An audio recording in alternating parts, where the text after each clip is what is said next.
انسان، خدا نے انسان کو اشرف المخلوقات پیدا کیا ہے۔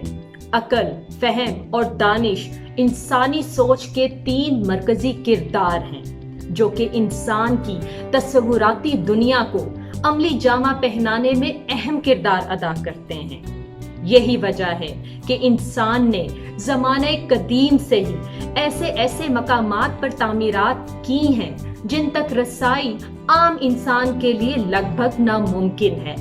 مکانات بنیادی ڈھانچے کی فراہمی اور اقتصادی ترقی کے لیے بڑے شہروں اور اس کے آس پاس تعمیراتی سرگرمیاں ہوتی رہتی ہیں۔ بہت سی عمارتیں شہر کی ہلچل سے دور اپنے مقاصد کو پورا کرتی ہیں۔ ان عمارتوں کو شاذ و نادر ہی دیکھا گیا یا شاید ہی کوئی ان کے بارے میں جانتا ہے۔ ہم نے آپ کے لیے ان عمارتوں کا سراغ لگایا ہے۔ میں ہوں اندلیب ظفر اور لے کر آئی ہوں آپ کے علم میں اضافے کے لیے ایسی ہی 10 تعمیرات کی تفصیل جن کا مقصد انتہائی دلچسپ اور معنی خیز ہے۔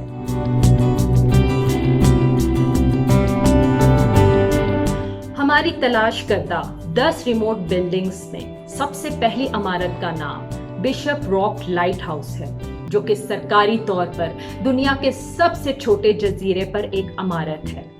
بشپ راک، جو کہ سلی جزیرے کے مغرب میں واقع ایک مقام ہے اور یہ برطانیہ کی سرزمین پر واقع قریب ترین بڑے شہر پینزنٹ سے 70 کلومیٹر دور ہے۔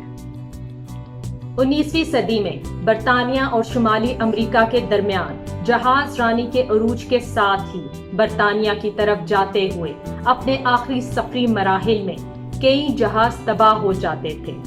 اس لگاتار تباہی کی وجہ سے انسان نے لائٹ ہاؤس کی تعمیر کا ارادہ کیا اور پہلی دفعہ 1847 میں کام شروع کیا گیا اور پلان کے مطابق اصلی ڈھانچے کو لوہے کے میناروں پر 37 میٹرز بلند کرنے کا منصوبہ بنایا گیا، لیکن اس لائٹ ہاؤس میں روشنی کبھی جل نہیں سکی کیونکہ عمارت مکمل ہونے سے پہلے ہی سمندر کی لہروں کا شکار ہو گئی۔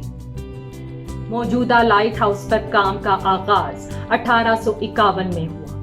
اس ڈھانچے کو کڑی محنت کے ساتھ اس مرتبہ گرینائٹ سے بنایا گیا۔ زمین کے اتنے چھوٹے حصے پر مناسب خطہ تلاش کرنے کے چیلنج کا مطلب یہ تھا کہ سنگ بنیاد رکھنے والے پتھر کو پانی کی کم ترین سطح سے نیچے رکھا جائے۔ اس مقصد کو حاصل کرنے کے لیے پروجیکٹ ٹیم نے اس جگہ کے چاروں طرف ایک کوفر ڈیم تعمیر کیا اور اس علاقے کو پمپس کی مدد سے خشک کر دیا، جس سے کام آگے بڑھنے کے قابل ہوا۔ سب سے پہلے 1858 میں یہ لائٹ ہاؤس روشن ہوا، پھر اسے مزید مضبوط بنانے کا کام 1881 میں کیا گیا، جس سے اصل ٹاور کو اضافی گرینائٹ سے مضبوط کیا گیا اور اس کی اونچائی 49 میٹر تک بڑھا دی گئی۔ کشتی کے ذریعے رسائی مشکل سے مشکل تر ہونے کی وجہ سے 1976 میں لائٹ ہاؤس کی چھت پر ایک ہیلی پیڈ نصب کیا گیا۔ جب تک 1992 میں لائٹ ہاؤس مکمل طور پر خودکار نہیں ہوا، تب تک یہ ہیلی پیڈ مسلسل استعمال میں رہا۔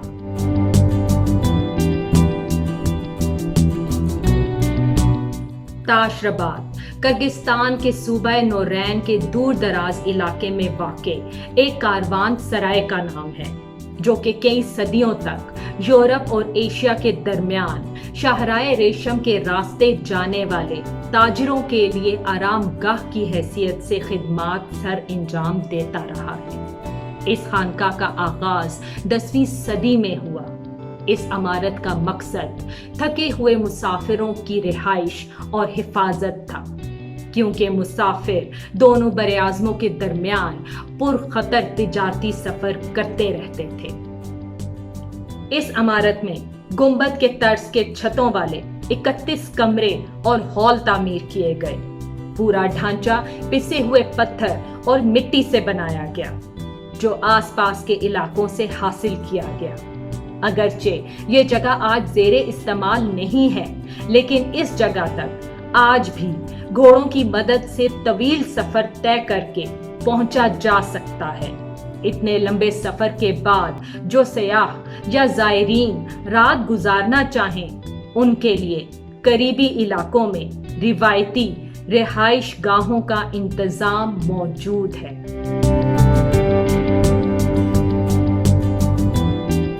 स्वेलबर्ग ग्लोबल सीड वॉल्ट और डूम्सडे वॉल्ट, जो कि स्पिट्सबर्जन जजीरे पर वाक़े एक इमारत का नाम है, ये कुतुब शुमाली से 1300 किलोमीटर दूर वाक़े है। बहुत सी दूर दराज और अलग थलग इमारतों में से ये एक अहम इमारत है, जिसको बहुत ही खास वजह से तामीर किया गया है।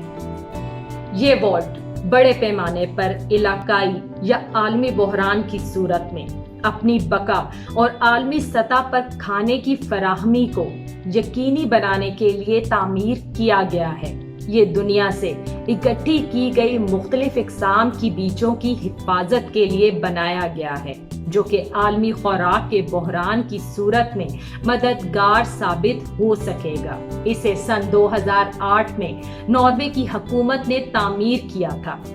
इस जगह का इंतखाब खास तौर पर इसकी दूर दराज मौसमी तब्दीली की कमी और ठंडी आबो हवा के लिए किया गया था, जो हर सूरत में वॉल्ट के ज़ेली सिफर दर्जा हरारत को बरकरार रखने में मदद करता है। इस इमारत को पहाड़ के पहलू में रेत के पत्थरों से 120 मीटर सुरंग करके तामीर किया गया था।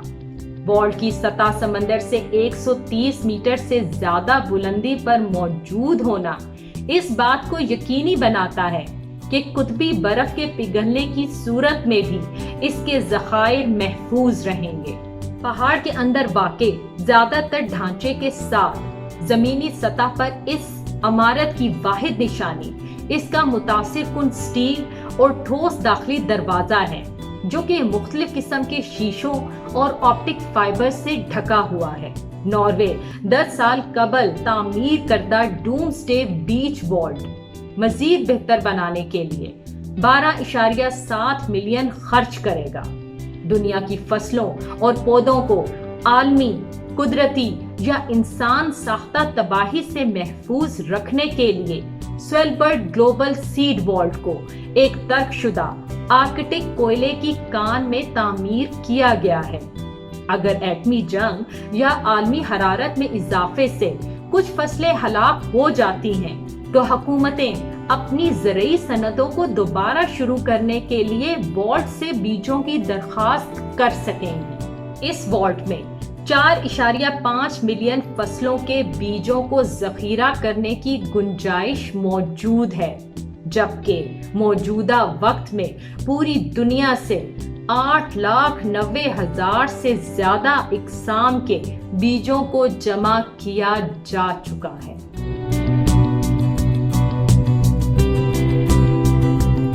हेली रिसर्च स्टेशन इंसान की ना खत्म होने वाली जुस्तजू की बेहतरीन मिसाल ब्रिटिश अंटार्कटिक सर्वे प्रोग्राम है, जो कि UK natural environment research council का हिस्सा भी है और इसकी खिदमात को दुनिया भर में सराहा जाता है। ब्रिटिश अंटार्कटिक सर्वे के ज़ेरे एहतमाम कई ऐसे प्रोग्राम्स और प्रोजेक्ट्स आते हैं जिनका मकसद हमारी ज़मीन पर मौजूद बरआज़म अंटार्कटिक और उसके अतराफ के समंदरों का जायज़ा लेना है। यही वजह है कि बरतानिया की सरकार ने कई मिलियन पाउंड खर्च करके हेली अंटार्कटिक रिसर्च स्टेशन का क़याम किया। इसे आम ज़बान में ब्रिटिश अंटार्कटिक सर्वे का घर भी कहा जाता है।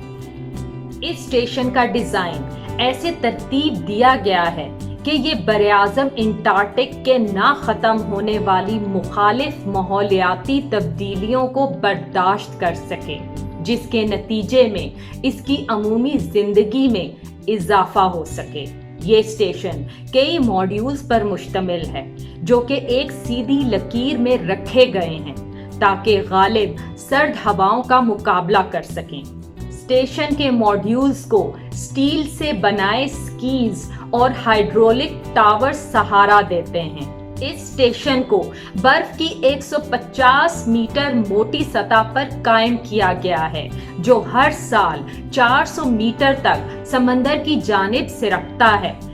जैसे ही हेली रिसर्च स्टेशन बर्फ के सिरकने के साथ समंदर के किनारे के करीब आ जाता है, तो इस स्टेशन के मॉड्यूल्स को बुलडोजर्स के जरिए खींचकर नई जगह पर पहुंचा दिया जाता है और ये अमल हर साल जारी रहता है। इन मॉड्यूल्स को जनूबी अफ्रीका में तैयार और टेस्ट किया जाने के बाद बरे आज़म अंटार्कटिका पहुंचाया गया। इन्हें बरे आज़म अंटार्कटिका पर जोड़ने के अमल को 3 सालों में मुकम्मल किया गया और साल 2013 में इसको पहली दफा जेरे इस्तेमाल लाया गया। हेली रिसर्च स्टेशन 52 तहकीकाती माहिरीन की रिहाइशगाह है, जिनमें से 16 तहकीकाती माहिरीन हर साल सर्दियों में भी अपना काम जारी रखते हैं।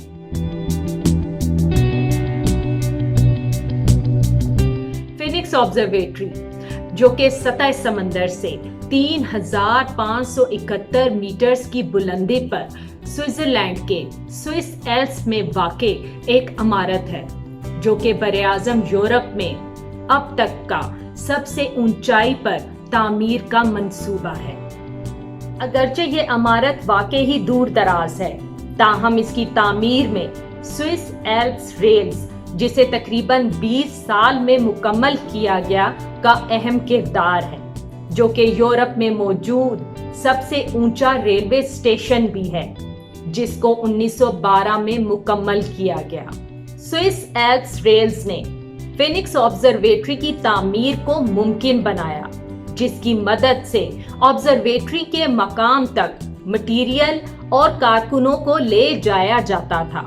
1937 में इसकी तामीर मुकम्मल होने के बाद से अब तक कई दफा अपग्रेड किया जा चुका है और ये अब भी एस्ट्रोनॉमी, ग्लेशियोलॉजी और मेट्रोलॉजी की तहकीक का अहम मरकज है। ये इमारत सियाहों को टॉप ऑफ यूरोप के नज़ारे लेने का मौका फराहम करती है और इस तक रसाई पहाड़ से नस्ब शुदा लिफ्ट के जरिए की जाती है, जो कि रेलवे स्टेशन से मुंसलिक है। ऐसी ही दिलचस्प और इंफॉर्मेटिव वीडियोस देखने के लिए हमारा चैनल सब्सक्राइब करें और हमारी वीडियोस शेयर करें। मिलते हैं दोबारा किसी ऐसी ही इंटरेस्टिंग वीडियो के साथ। तब तक के लिए रखें अपना ख्याल। God bless you.